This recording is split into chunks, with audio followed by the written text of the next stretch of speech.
Ibu bapak, saudara-saudari, para romo, frater, para suster yang terkasih. Berjumpa lagi dengan program Api Karunia Tuhan, episode ke-6.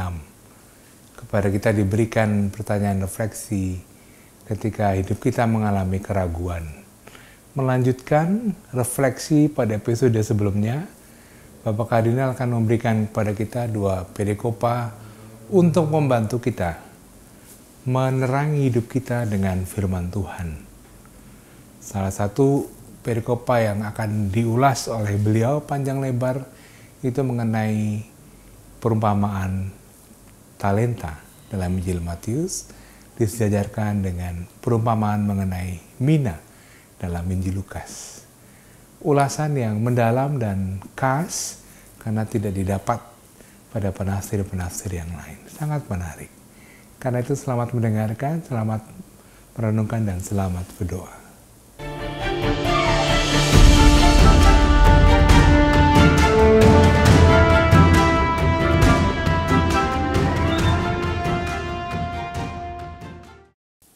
Saudari-saudaraku yang terkasih, setiap mulai dengan percakapan, saya mengulang apa yang sudah kita bicarakan dalam percakapan sebelumnya. Harapannya dengan demikian para peserta dapat lebih mudah terus mengikuti rangkaian dari pembicaraan itu. Saya juga akan melakukannya untuk pertemuan ini. Mudahnya begini, di dalam bagian pertama ketika kita mulai, kita melihat bahwa kepada Kristus yang diberi kuasa penuh, gereja itu masih mendua hatinya. Gereja dalam arti keseluruhan. Yang sebagian menyembah, yang sebagian ragu-ragu. Kalau kita bicara tentang gereja, kita bisa bicara mengenai gereja secara keseluruhan, tetapi juga dalam arti gereja kecil, yaitu pribadi kita masing-masing, yang juga sering diberi judul jagat kecil. Ada jagat besar, yaitu jagat kita semua ini, jagat raya, dan jagat kecil, yaitu pribadi kita masing-masing. Di selain gereja yang mendua, Sabda Tuhan yang kita renungkan juga menunjukkan bahwa ada kemungkinan bahwa kita masing-masing sebagai orang yang percaya kepada Kristus, sadar atau tidak sadar, sikap kita masih mendua. Itu yang pertama. Yang kedua, sikap yang mendua itu berakibat pada pandangan-pandangan kita pada pilihan-pilihan hidup kita. Waktu itu kita menggunakan kisah mengenai pengadilan terakhir.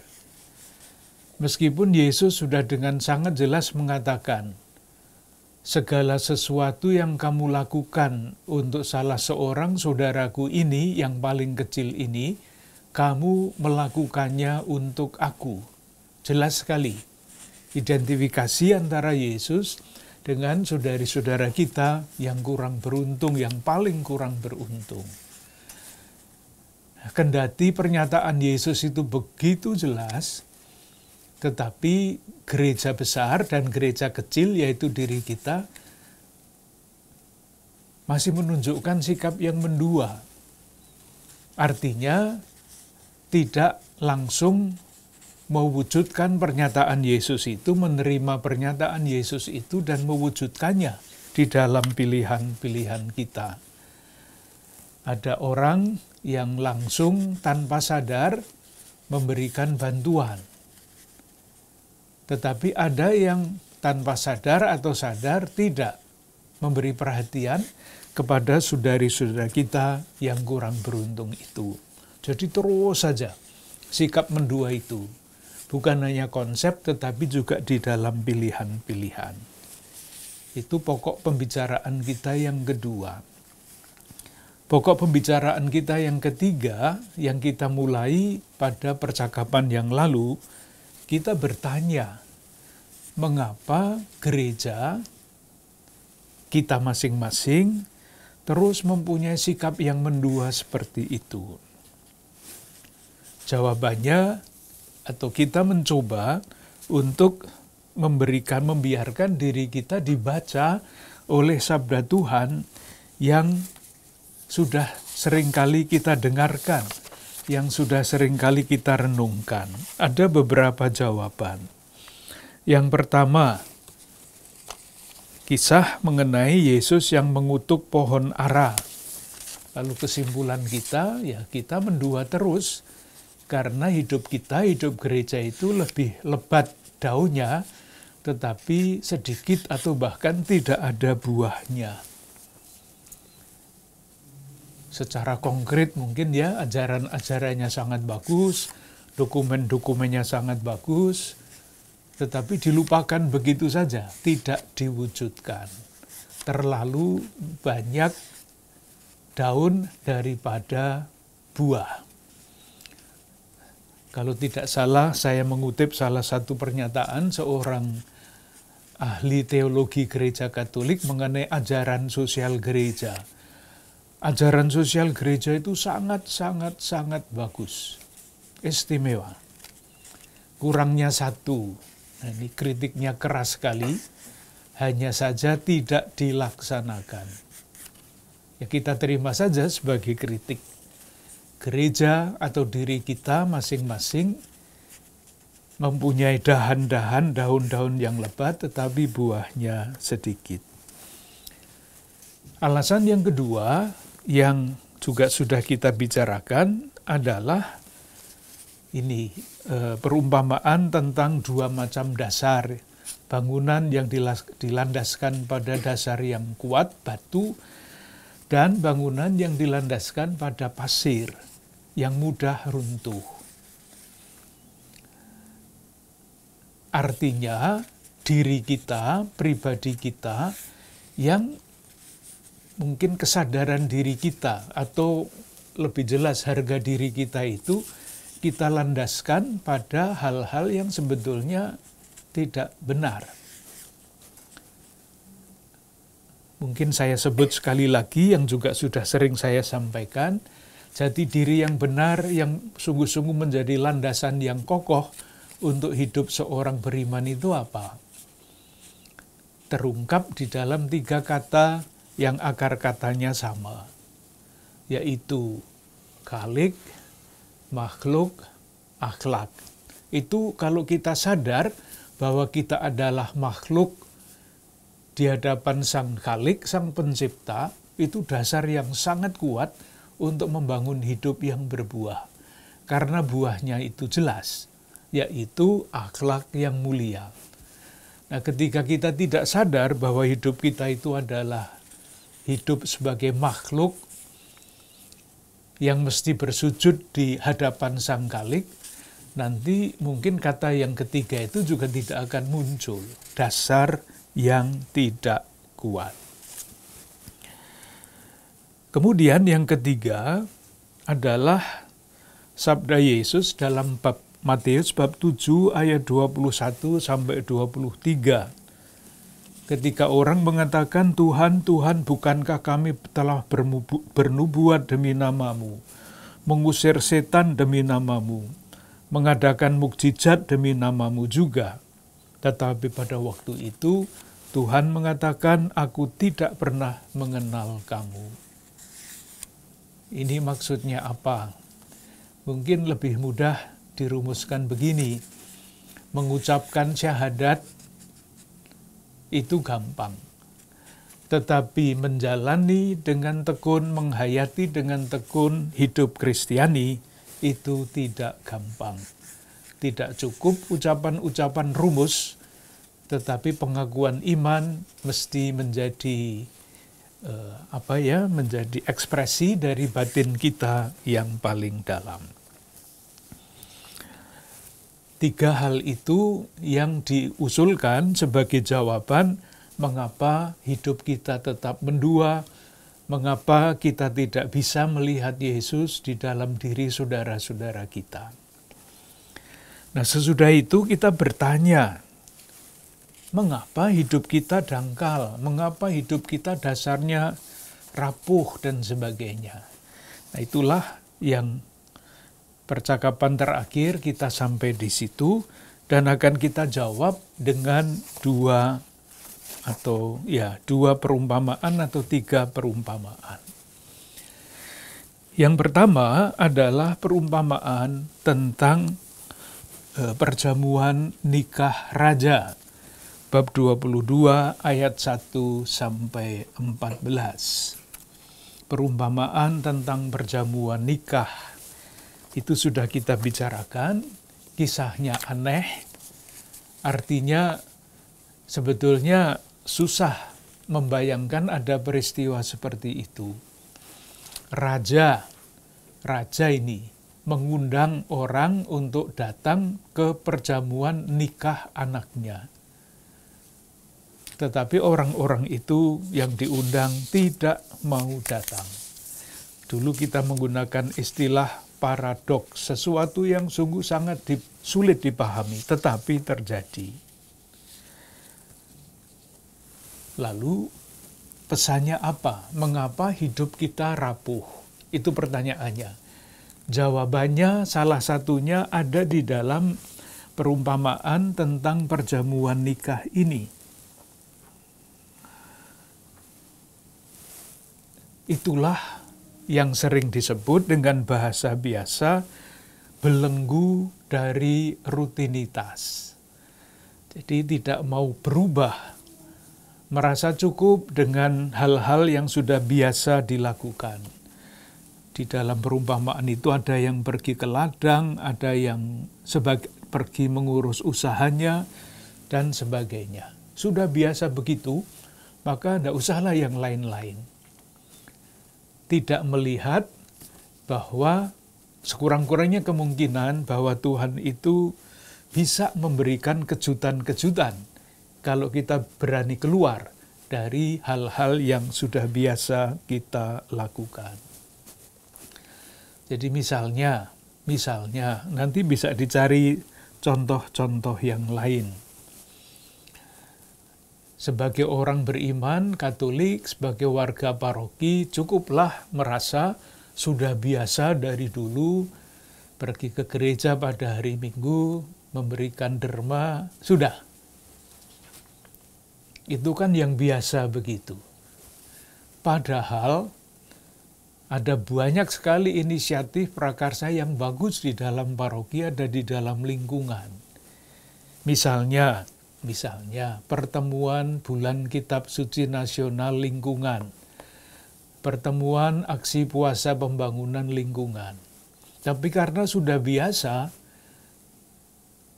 secara minimal menjalankan tanggung jawab sebagai orang beriman, ya pertemuan-pertemuan lingkungan itu ya tidak diikuti. Padahal seringkali tanpa kita tahu sebelumnya, pertemuan-pertemuan itu memberikan macam-macam kejutan. Atau yang sudah biasa menyimpan dendam, menyimpan marah, tidak mau mengampuni. Karena merasa sudah dilukai dengan sangat tajam. Jadi pengampunan sudah tidak ada di dalam kamus hidupnya. Itu yang biasa-biasa, tanpa memberi kesempatan untuk sesuatu yang baru. Tidak pernah membayangkan bahwa dengan mengampuni, itu beban-beban hidup kita akan menjadi semakin ringan.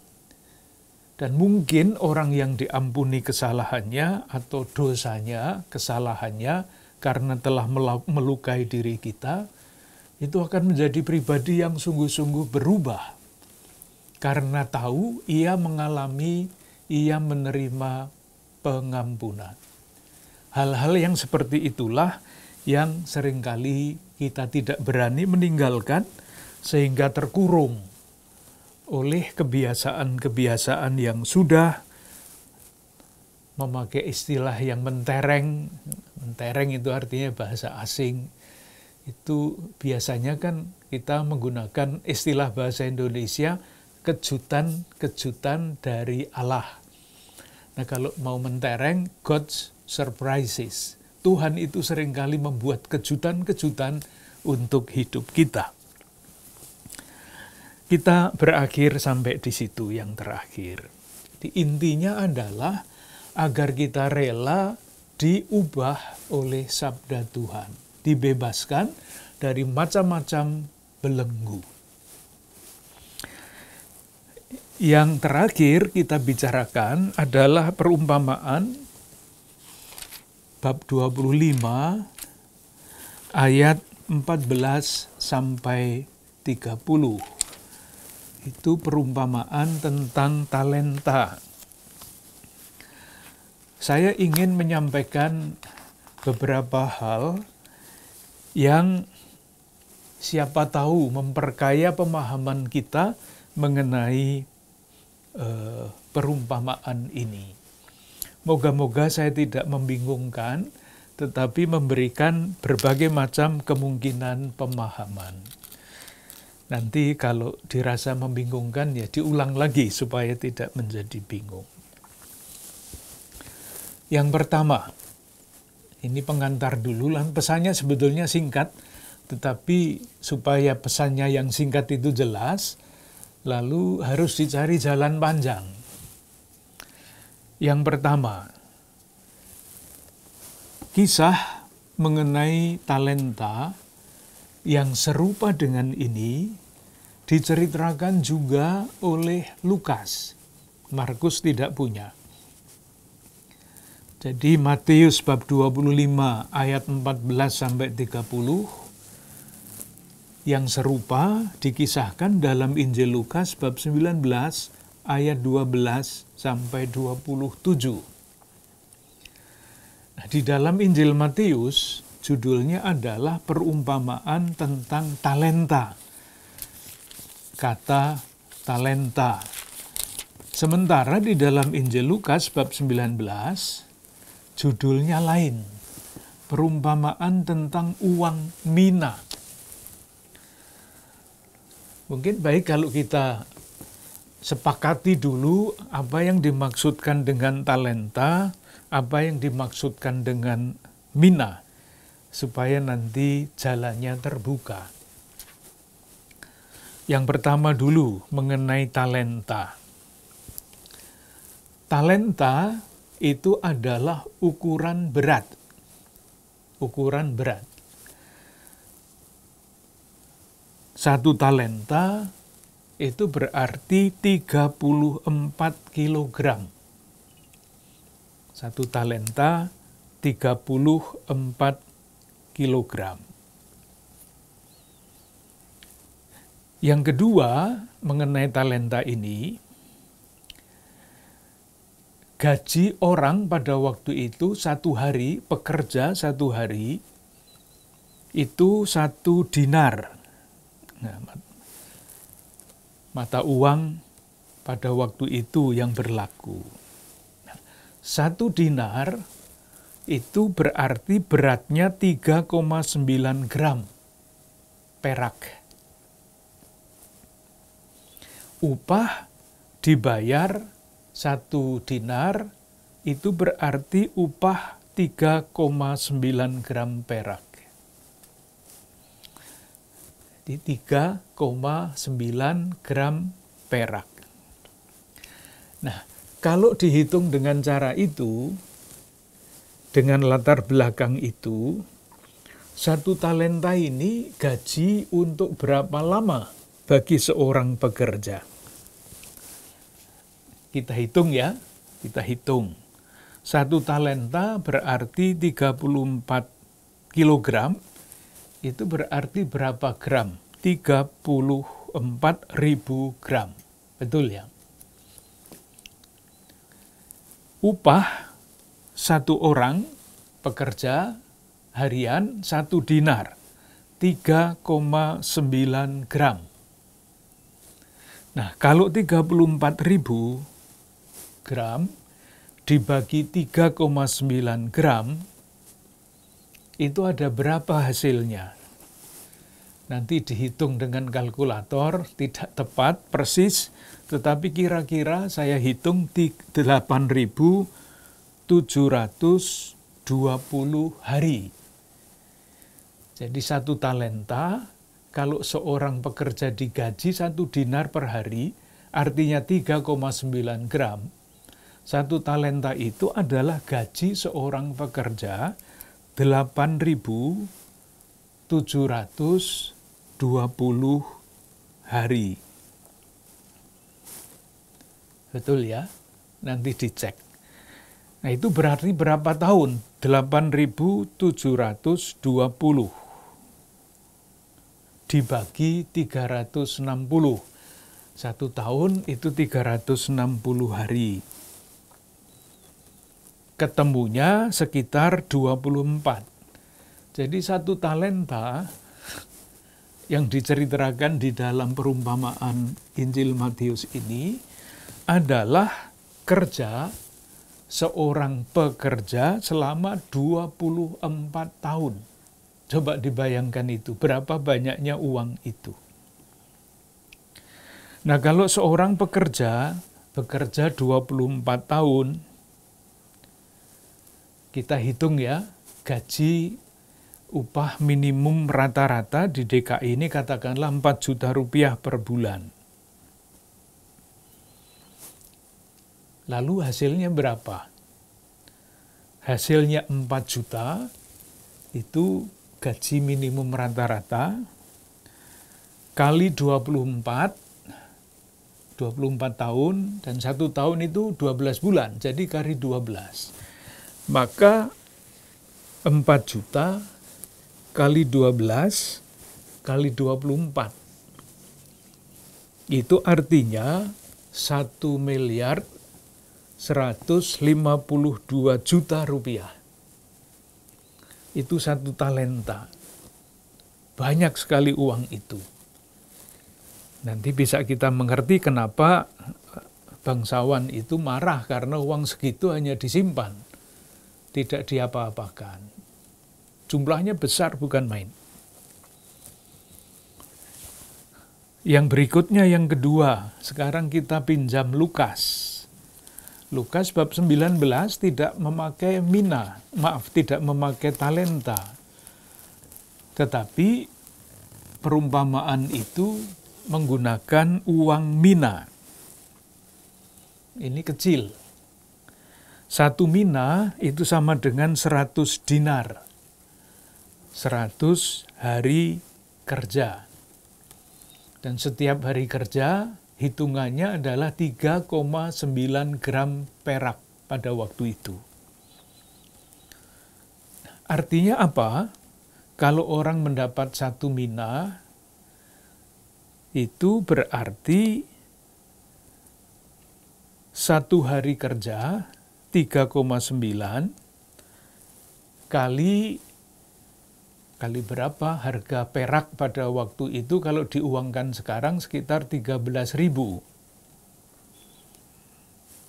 kali 100, karena 100 dinar hari kerjanya setiap 1 hari, lalu dikalikan 3,5 dikalikan 13.000, itu isinya hanya 5.070.000. Jadi perumpamaan itu menggunakan unsur yang sangat berbeda antara Matius dan antara Lukas dengan Lukas. Moga-moga tidak membingungkan. Mungkin sederhananya begini. Menurut Injil Matius, bangsawan itu meninggalkan uang banyak sekali, besar, 1 miliar sekian. Sementara perumpamaan di dalam Injil Lukas itu tidak besar, 5 juta sekian. Itu catatan yang pertama. Sekarang kita lihat catatan berikutnya. Kita kembali ke Matius. Di dalam perumpamaan Injil Matius, orang bangsawan itu memberikan kepada 3 orang. ayat 13, ayat 15, ayat 15, yang seorang diberikannya 5 talenta, 5. Yang seorang lagi 2, dan yang seorang lain lagi 1, masing-masing menurut kesanggupannya. Lalu ia berangkat. Jadi ada 5, ada 2, ada 1. Nah, ketika orang yang punya uang itu pulang, uang yang diberikan itu jadi berapa? Ayat 16. Lalu segera pergilah hamba yang menerima 5 talenta itu, ia menjalankan uang itu lalu beroleh laba 5 talenta. Jadi labanya 100%. Nah, tergantung itu berapa tahun kan? Nah, menurut sejarah nanti akan kita lihat di dalam Injil Lukas, paling lama kepergian orang yang mempunyai uang yang dititipkan itu 1 tahun. Jadi bunganya dalam 1 tahun mendapat 100%. Silahkan membayangkan itu biasa apa tidak. Sekarang kalau menitipkan uang di bank berapa bunganya? 4, 5 mungkin ya masih dipotong 20% pajak dan sebagainya. Ini 100%. Satu. Yang kedua, orang yang kedua pada ayat 17, hamba yang menerima 2 talenta itu pun berbuat demikian juga dan berlaba 2 talenta. Jadi dari 2 menjadi 4 itu labanya 100%. Silahkan mulai mempertanyakan laba 100% itu wajar apa tidak menurut perhitungan biasa. Sementara yang 1 talenta menyimpannya, jadi tidak mendapat apa-apa. Nah, orang-orang yang mendapat laba 100% itu pada ayat 21 disebut, baik sekali perbuatanmu itu, hai hambaku yang baik dan setia. Jadi sudah mendapat sekian banyak disebut baik dan setia, dan sama pada ayat 23, baik sekali perbuatanmu itu, hai hambaku yang baik dan setia. Sementara yang 1 itu nanti dihujat, dimarah pada ayat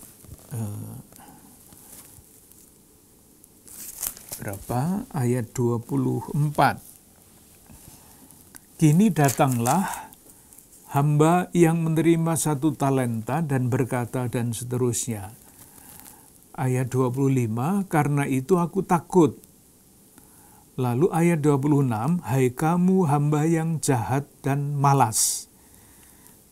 Jadi kamu sudah tahu bahwa aku dan selanjutnya. Jahat disebut jahat dan malas. Itu data yang pertama dari cerita ini. Sekarang kita bandingkan yang diceritakan di dalam Injil Lukas.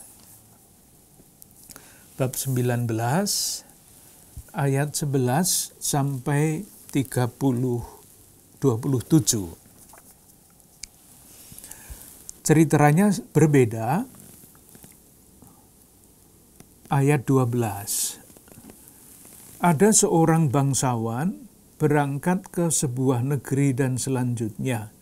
Ia memanggil 10 orang, 10 tadi hanya 3, dan memberikan 10 mina kepada mereka.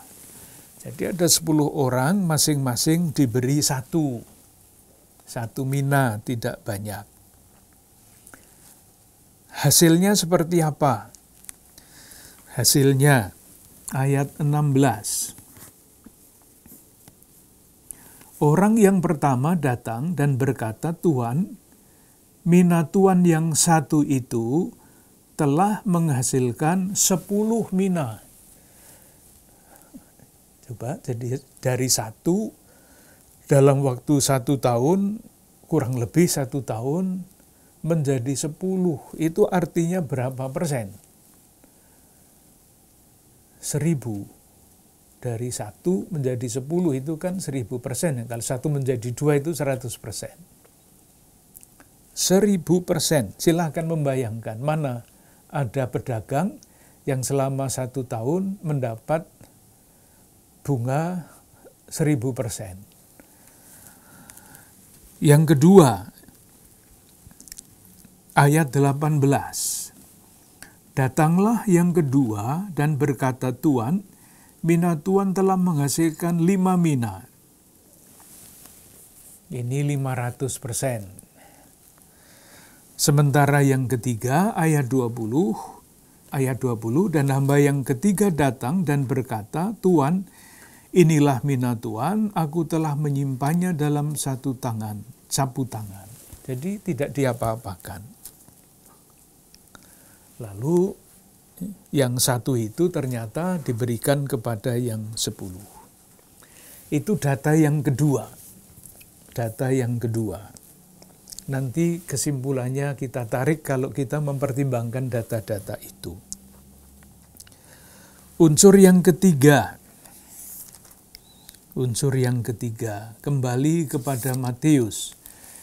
Kita membolak-balik, membanding-bandingkan.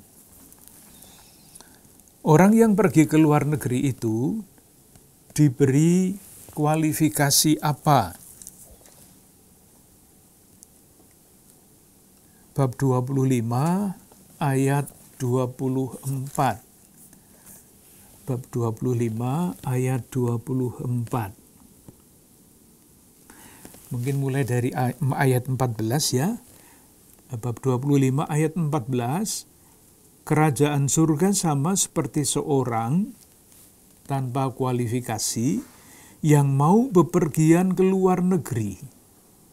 Itu orangnya seperti itu, orang yang mau bepergian ke luar negeri. Lalu ayat 24. Kini datanglah hamba yang menerima 1 talenta dan berkata, nah sekarang itu orang yang pergi ke luar negeri tadi, Tuan, aku tahu bahwa Tuan adalah manusia yang kejam, yang menuai di tempat di mana Tuan tidak menabur, dan yang memungut dari tempat di mana Tuan tidak menanam. Jadi, orang yang tanpa kualifikasi itu wataknya kayak begitu itu. Sekarang kita bandingkan yang ada di dalam Injil Lukas. Kita lihat ayat 12. Silakan nanti membedakan tokoh yang diceritakan di dalam perumpamaan Matius dan di dalam perumpamaan Lukas. Ada seorang bangsawan. Ini bangsawan dalam Injil Lukas. Yang di dalam Injil Matius hanya seorang. Beda. Masih ditambah berangkat ke luar negeri yang jauh untuk dinobatkan menjadi raja di situ. Jadi bangsawan itu pergi ke luar negeri ada maunya, yaitu supaya dinobatkan menjadi raja di situ, di luar negeri itu. Lalu ceritanya menyerahkan dana. Ayat 14. Ayat 14. Akan tetapi orang-orang sebangsanya membenci dia, lalu mengirimkan utusan menyusul dia untuk mengatakan, kami tidak mau orang ini menjadi raja atas kami. Tetapi kemudian ternyata dia dinobatkan di luar negeri itu, ayat 15, dan terjadilah ketika ia kembali setelah dinobatkan menjadi raja. terjadi. Siapa kira-kira tokoh ini? Kalau bisa dicari di dalam sejarah, orang yang pergi ke luar negeri mau dijadikan raja, ingin menjadi raja, itu adalah Arkelaus, anak Herodes Agung. Bisa dilihat di dalam sejarah. Mengapa pergi ke luar negeri? Ke luar negeri kemana? Ke Roma. Karena waktu itu Palestina dijajah oleh Roma, dan pengangkatan raja itu mesti dilakukan oleh penjajah. Pasti tidak gratis, bisa dibayangkan ya. Bisa dibayangkan tidak gratis. Terus ayat 21 dan 22, silahkan memperhatikan watak dari orang yang diceritakan di sini. Ayat 21.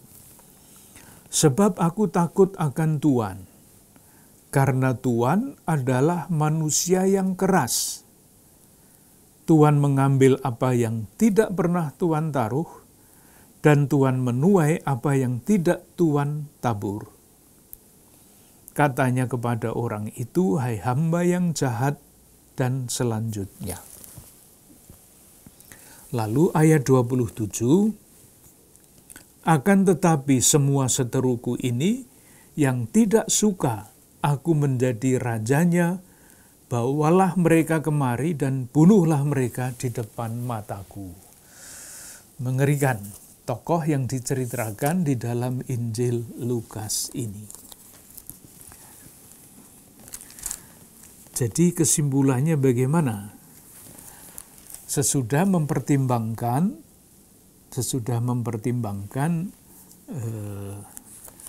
data-data ini tafsiran.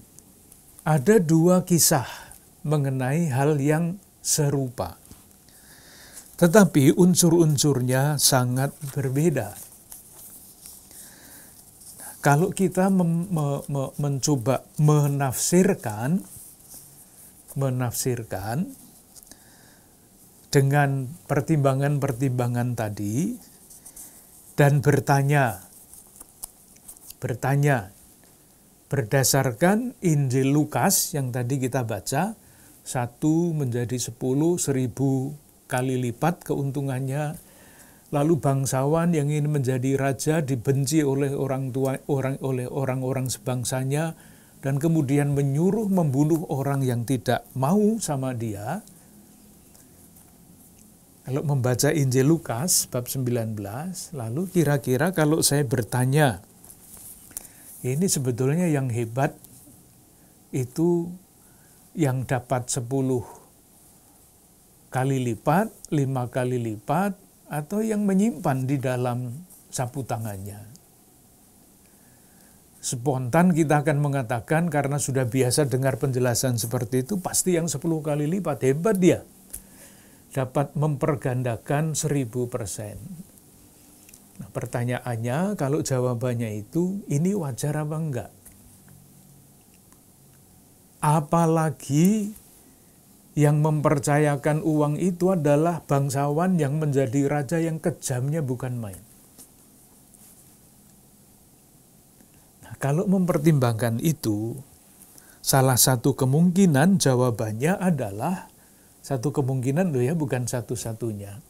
Sebetulnya yang mau dipuji itu bukan yang dapat 10 kali lipat atau yang dapat 5 kali lipat. Yang mau dipuji adalah yang satu dan tidak mau ikut di dalam arus perdagangan yang jahat yang biasa dilakukan oleh bangsawan tadi. Bisa ditangkap apa enggak itu ya? Kan kalau kita mendengar bacaan ini langsung penjelasannya adalah kita mesti memperkembangkan talenta kita. Mesti, itu pasti.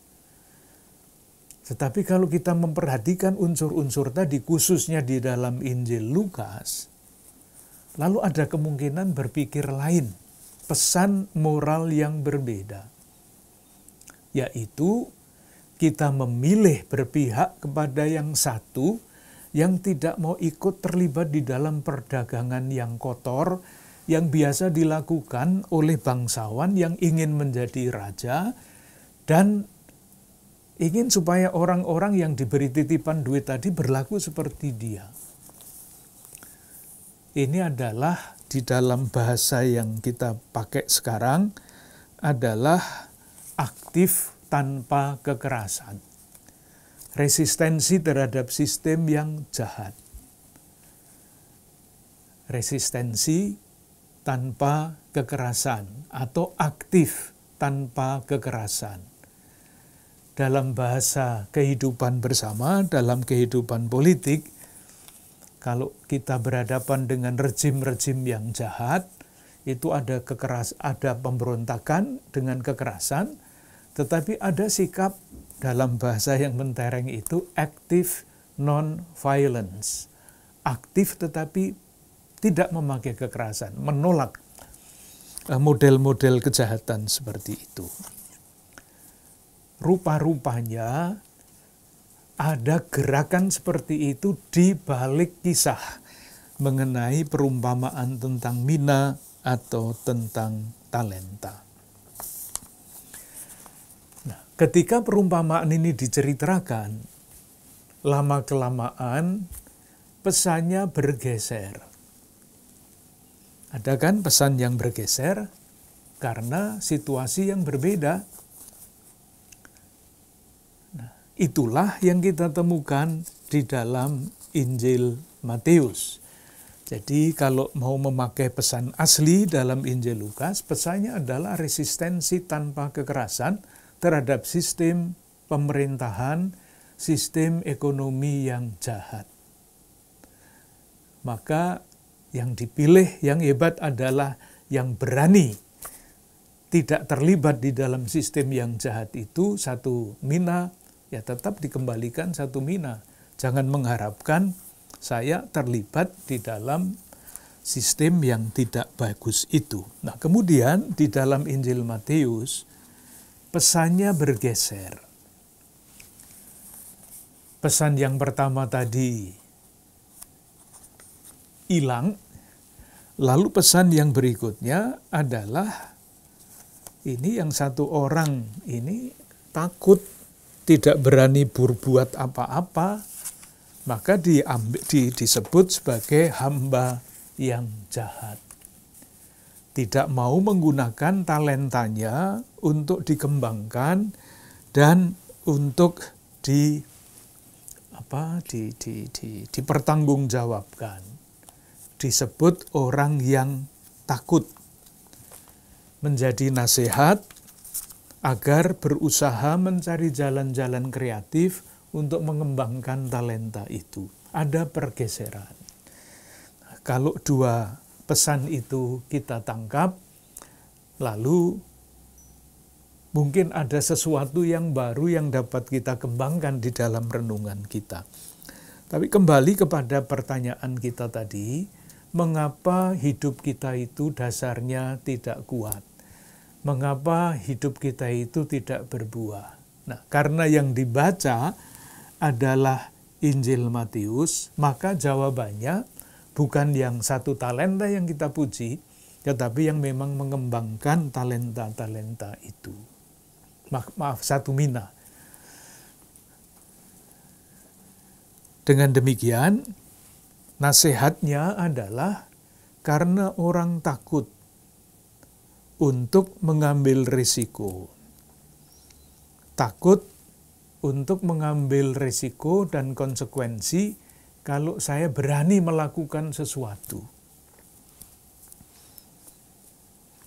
Ketakutan untuk melakukan sesuatu yang baru. Saya lalu ingat akan satu kisah sebagai ilustrasi takut itu tidak selalu jelek. Takut itu ada yang baik, sama dengan khawatir itu ada yang baik, ada yang jelek. Takut yang baik itu kalau misalnya saya takut keserempet sepeda motor. Itu takut yang baik, maka kalau menyeberang jalan saya hati-hati. Itu takut yang baik. Tapi ada takut yang membuat orang itu lumpuh.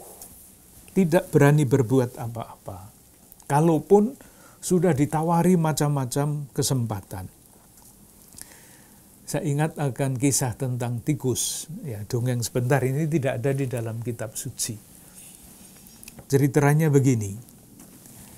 Ada seekor tikus yang mendekam di pojokan suatu ruangan.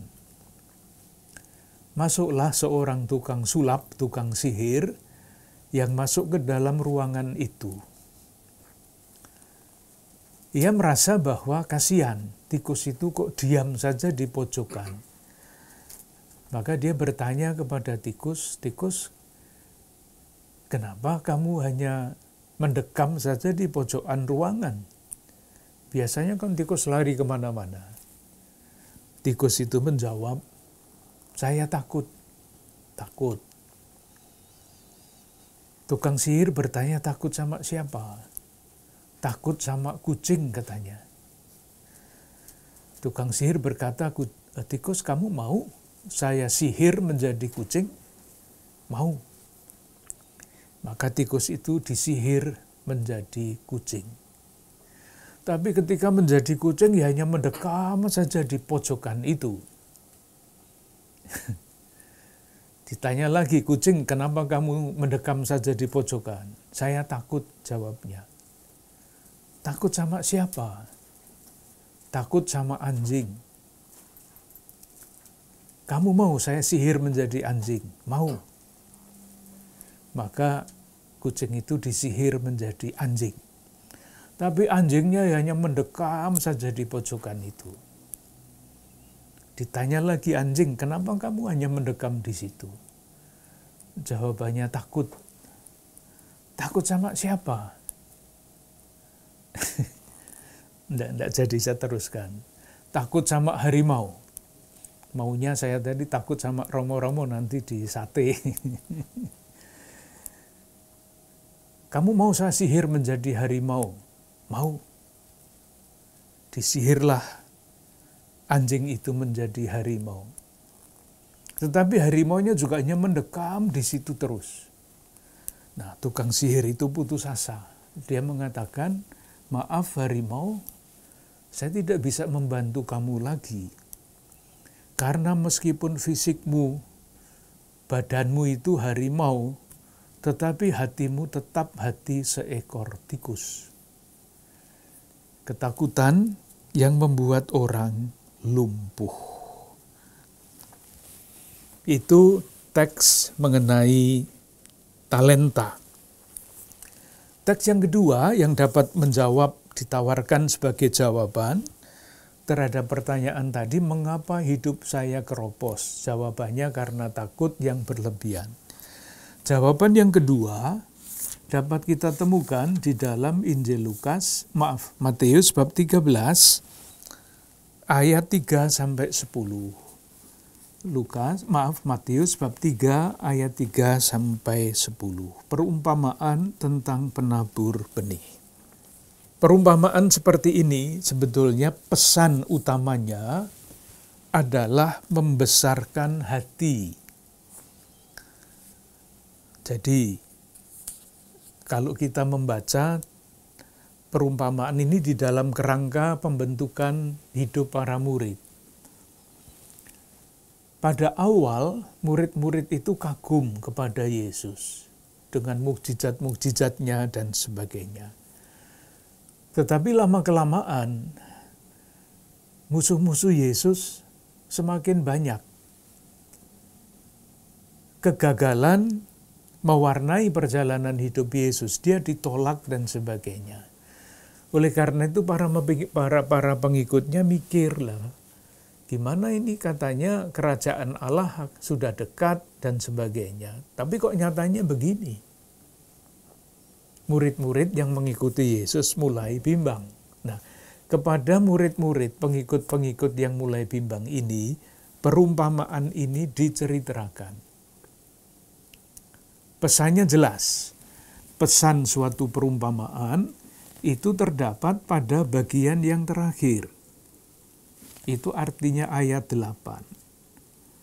Sebagian jatuh di tanah yang baik, lalu berbuah. ada yang 100 kali lipat, ada yang 60 kali lipat, ada yang 30 kali lipat. Titik. Jadi kepada murid-murid pengikut-pengikut Yesus yang mulai bimbang itu, perumpamaan ini mau mengatakan begini. Memang kelihatannya sekarang ini pewartaan Yesus maksudnya, itu tidak tampak berhasil. Tetapi silahkan yakin bahwa pada akhirnya, hanya pada akhirnya, pewartaan Yesus itu akan berhasil. Jadi secara keseluruhan perumpamaan ini diceritakan untuk membesarkan hati para murid yang mulai bertanya-tanya tentang keberhasilan pewartaan Yesus. Tetapi kembali lagi, kemudian perumpamaan ini diceritakan, dan berubah artinya bergeser. Bergeser. Saya tunjukkan geserannya ya. Saya tunjukkan bergesernya. Kok 15 ya? 19. Kepada setiap orang yang mendengar firman tentang kerajaan surga, tetapi tidak mengertinya, datanglah si jahat dan merampas yang ditaburkan. Ditaburkan ke dalam hati orang itu, itulah benih yang ditaburkan di pinggir jalan. Benih yang ditaburkan di tanah yang berbatu-batu ialah orang. Jadi perumpamaan yang asli itu dipakai untuk membesarkan hati para pengikut Yesus yang mulai kecil hati, mulai ragu-ragu. Pada akhirnya apapun yang terjadi dari sekarang, pewartaan Yesus akan berhasil. Tapi dalam perjalanan waktu, perumpamaan itu bergeser artinya, bergeser maknanya. Pergeseran itu tampak di dalam ayat-ayat ini, ayat 20. Benih yang ditaburkan di tanah yang berbatu-batu ialah orang yang mendengarkan firman itu. Jadi benih yang semula adalah firman, dan tanah yang semula adalah orang, itu bergeser. Benih itu adalah orang, sementara tanah itu adalah dunia luas, berubah. Tapi lepas daripada itu, saya hanya ingin menyampaikan yang dikatakan pada ayat 22. Yang ditaburkan di tengah semak duri ialah orang yang mendengar firman itu, lalu kekhawatiran dunia dan tipu daya kekayaan menghimpit firman itu sehingga tidak berbuah. Itu saja. Jadi yang menghambat menurut ayat 22 itu ada dua hal, yaitu kekhawatiran dunia dan daya kekayaan.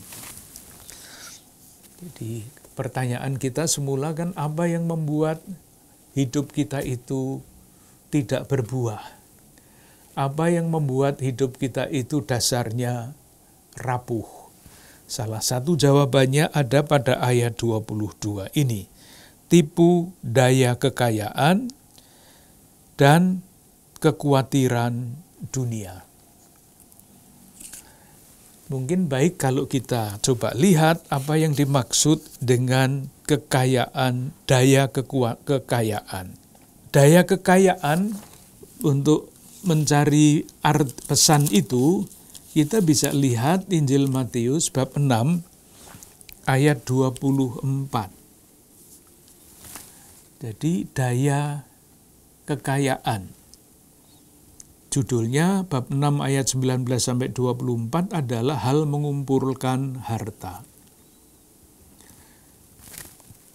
Kesimpulan dari nasihat ini adalah kalimat terakhir dari ayat 24. Kamu tidak dapat mengabdi kepada Allah dan kepada Mamon. Mamon itu adalah personifikasi, representasi dari nafsu akan keserakahan, nafsu akan ketamakan. Sementara apa tadi dikatakan Matius bab 6 ayat 24. Bukan sekedar kekayaan yang jumlahnya bisa dihitung, tetapi kekuatan, daya. Maka direpresentasi, dipersonifikasi menjadi tanda petik mamon, iblis. Iblis yang mendorong orang untuk terus serakah, terus tamak, sehingga bukan kekayaan itu dipakai sebagai sarana untuk membangun kehidupan, sarana, tetapi kekayaan lalu menjadi kekuatan yang memperbudak orang. Itu yang namanya tipu daya kekayaan. Yang kedua adalah kekhawatiran dunia. Apa yang dimaksud dengan kekhawatiran dunia? Mengenai hal ini dapat dibaca Matius bab 6 ayat 25 sampai 34. Matius bab 25, bab 9 ayat 25 sampai 34, hal kekhawatiran. Nah, pertanyaannya adalah kekhawatiran yang macam apa yang mesti dihindarkan sebagaimana dinasihatkan oleh Yesus. Seperti halnya takut, khawatir itu juga ada yang baik, ada yang tidak baik. Khawatir yang baik, misalnya kalau seorang ibu khawatir karena anaknya sakit, itu pasti kekhawatiran yang bagus. Karena khawatir, maka ibu itu akan mencari jalan supaya anaknya disembuhkan, mencari obat yang cocok dan sebagainya. Khawatir yang wajar. Yang tidak wajar adalah ketika kekhawatiran itu menyingkirkan kedamaian di dalam hati. Menyingkirkan kedamaian di dalam hati. Perhatian yang terlalu besar terhadap diri sendiri. Sehingga kecemasannya itu hanya di dalam diri sendiri, tidak ada tempat bagi orang lain, tidak ada tempat bagi Tuhan. Kehilangan damai, kehilangan ketenangan, kehilangan sukacita. Nasihatnya, bukannya jangan khawatir memikirkan hal-hal yang sungguh perlu, bukan itu, tetapi hidup dijalani dengan sikap yang wajar, kombinasi antara kebijaksanaan, kehati-hatian, dan harapannya mendatangkan damai di hati. Konkretnya, mencari segala macam jalan agar hidup dijalani dengan baik. Kita berhenti dulu di sini, nanti kita lanjutkan dalam percakapan yang akan datang. Mungkin terakhir kita dalami mengenai kekhawatiran ini. Lalu kita akan masuk di dalam bagian yang selanjutnya. Terima kasih.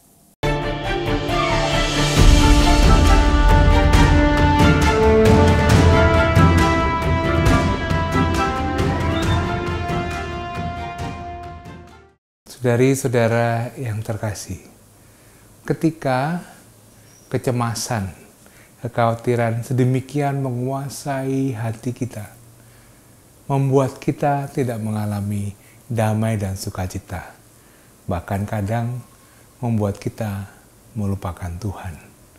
Kita telah mendengarkan renungan dan refleksi dalam episode ini yang mengajak kita untuk tetap bersikap bijaksana, bersikap penuh iman dalam hidup sehari-hari. Kita belajar bahwa namanya kekhawatiran dan ketakutan berlebihan bisa membuat hati kita tidak damai. Semoga hidup kita semakin damai dan sejahtera, karena kita juga semakin berani membuka dan menyerahkan hidup kita ke dalam tangan kasih-Nya. Kita mohon berkat Tuhan. Semoga saudara-saudari sekalian beserta keluarga dan komunitas dalam perjalanan hidup sehari-hari senantiasa dibimbing, dilindungi, dan diberkati oleh Allah yang Maha Kasih, Bapa, Putra, dan Roh Kudus. Amin. Terima kasih. Sampai jumpa.